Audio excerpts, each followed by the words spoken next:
Measuring cylinder can be used to find the volume of a small irregular shaped solid that sink in water. Let us find the volume of a small stone. Take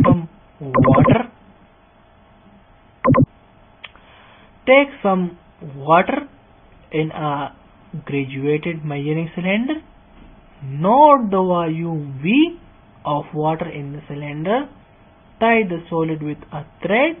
Lower the solid into the cylinder till it is fully immersed in water.